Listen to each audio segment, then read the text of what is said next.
Yo mga idol, kamusta? Sports Talk PH nga pala. Ang banat kay Inoue, pag-usapan natin yan mga idol.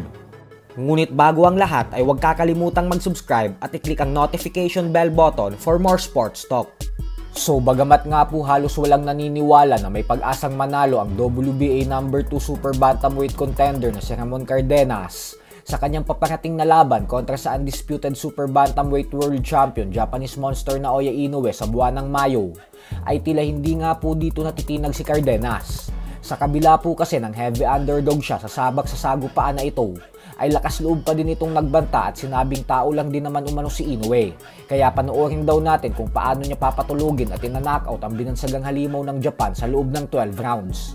Paliwanag ni Cardenas na handa na daw siyang magpakilala sa buong mundo at gumawa ng isang record sa kasaysayan ng boxing bilang kauna-unahang tatalo kay Inoue. Subalit sa kasamaang palad nga po para kay Cardenas, ay tila pinagtawanan lamang po ito ng mga fight fans dahil hindi na daw bago ang mga pagbabantang ito ni Cardenas. Ayon sa mga fans ay narinig na daw nila sa mga nakalipas na kalaban ni Inoue ang mga sinabing ito ni Cardenas. Pero sa bandang huli ay kabaliktaran pa din ang nangyari kasi sila yung pinapatiklop ni Inoue at bigo pa din silang ibigay kay Inoue ang kauna-unahang talo nito. Sa kabilang banda naman mga idol ay fina-finalize na nga po ng Matchroom Boxing at PBC Promotions ang bigating sagupaan sa pagitan ng current undisputed light heavyweight world champion Dimitri Bivol at ng mandatory challenger nitong si former two-time super middleweight world champion David Benavidez na siyang pinaplanong gawin sa buwan ng Agosto ngayong taon.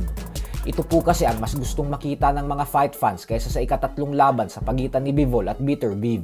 Kaya naman maging ang WBC ay agad nang ipinag-utos kay Bivol na depensahan niya ang kanyang titulo kay Benavidez. At dahil nga po dito kaya naman natanong ang Golden Boy promoter Oscar De La Hoya kung sino sa palagay niya ang mananalo pag nagtuos ang dalawa. Ayon kay De La Hoya ay mahirap daw hulaan dahil pareho daw talagang matibay si Bivol at Benavidez. Subalit papaboran niya umano ng bahagya si Benavidez kasi mas aktibo umano ito at mas madaming magbato ng suntok kumpara sa huling tinalo ni Bivol na si Bitter Biv. Bukod dyan ay di hamak umano na mas maganda ang footwork ni Benavidez at mas matalino kaysa kay Bitter Biv. Kaya naman sa palagay niya umano ay sapat na ito upang matalo ni Benavidez si Bivol at maging isang ganap na undisputed world champion. Ayon naman sa mga analyst ay kung sakaling maging matagumpay si Benavidez kay Bivol ay mas lalo daw itong wag nang umasa na makukuha niya ang ilang taon niya ng inaasam-asam na mega showdown kontra kay Canelo Alvarez.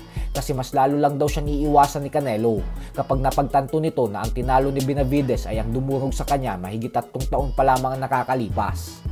Samantala, isang napakagandang balita naman nga po para sa Japanese kickboxing legend Tenshin Nasukawa dahil sa loob lamang ng 6 na professional fights niya sa sports ng boxing ay nagawa niya na agad maging number 1 top contender para sa WBC Bantamweight Division. Ito pa ay matapos niyang talunin ang former world champion Jason Moloney via unanimous decision 2 linggo pa lamang ang nakakalipas. Kaya naman mapapalaban na agad siya sa isang world title fight sa lalong madaling panahon. So hanggang dito na lang po muna tayo mga idol.